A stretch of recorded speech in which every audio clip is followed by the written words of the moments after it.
Pinagmulaanan ng itinawalag na miyembro ng Iglesia ni Cristo na si Ka Angel ang isyong hostage sila sa loob ng sarili nilang bahay pero iginiit niyang nanganganib ang kanilang buhay. Pumarap sa media si Ka Angel na kapatid ng punong ministro ng INC matapos magtungro ng mga pulis kaninang madaling araw. Bukod sa banta sa kanilang buhay, isiniwalat din niya ang umano'y katiwalian ng sanggunian ng INC. Balitang hatid ni Von Aquino.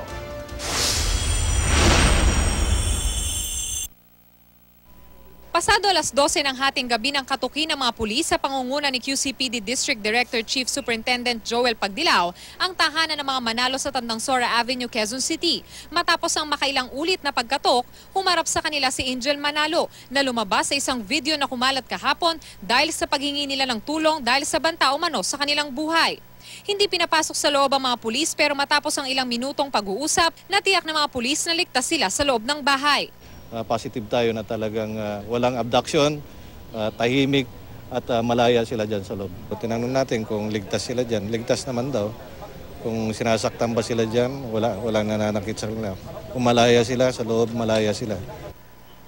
May lalaki rin pumasok sa loob ng bahay na may dalang malaking bag na naglalaman ng pagkain. Dumating rin si Mayor Herbert Bautista pero mismo ang alkalde hindi rin pinapasok. Nagkausap kami ni Executive Secretary Ochoa. Pinapamonitor niya nga sa akin to. Hindi ko nga nagtataka nga ako ba't hindi nagpapasok eh. I mean the authorities are here. Hindi naman sinusugod ng kapulisyahan ang loob nila. We're just here to ensure peace, ensure that everything's fine, no harassment being done, and that's it. So that's why I'm also here dahil gusto ko rin malaman kung ano ba yung nangyayari.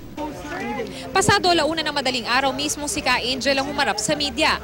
Giit niya totoong nanganganib ang kanilang buhay. Sinabayan din niya ng batikos ang panawagan sa kapatid niya si Eduardo Manalo na siyang tagapamahalang pangkalahatan ng Iglesia ni Cristo. Ang mga tao raw sa paligid niya mismo ang dapat tignan ni Ka Eduardo. Pinagbabantaan po kami. Sino pong nagbabanta? Yung pong sanggunian. Ano pong sinasabi nila sa inyo, sir? Ang sinasabi, lumalaban po kami sa pamamahala. Natutulak ako Hindi dito. po kami lumalaban. Kuya, huwag kang magalaw. Yung camera na ano. Hindi po kami lumalaban. Mahal po namin ang aming kapatid. Siyang namamahala ngayon sa iglesia. Ang amin lang pakiusap, huwag siyang maniniwala doon sa sanggunian na kanyang pinagkakatiwalaan.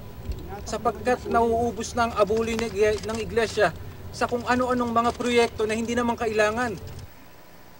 Maging ang pagpapatayo ng Philippine Arena, pinuna ni Ka Angel. Isa na ang Philippine Arena sa pinagtataka ko kung bakit nabuo eh. Dahil nga sa ang amin laging priority na ipinagagawa ay ang mga malalaking kapilya po. Alam nyo naman ho yun eh. Eh bakit ngayon, napunta ang focus po natin doon, sana man lang kung hindi nauubos ang pondo para po sa paggawa ng mga kapilya. Sa huli, nanawagan siya sa mga miyembro ng Iglesia ni Cristo na sumama sa isang vigil. Ako po ay nakikiusap sa inyo na manindigan po tayo, huwag po kayong matakot. Kung maaari sana, pumunta na po kayo dito, mag-vigil po tayo. Para po matapos na po lahat to at makapagbigay po ng strong statement sa kapatid na Eduardo Manalo na ang iglesia po ay totoong nasasalaula na. Napakarami na pong katiwalian at ang pinakamasaklap sa lahat ay yung mga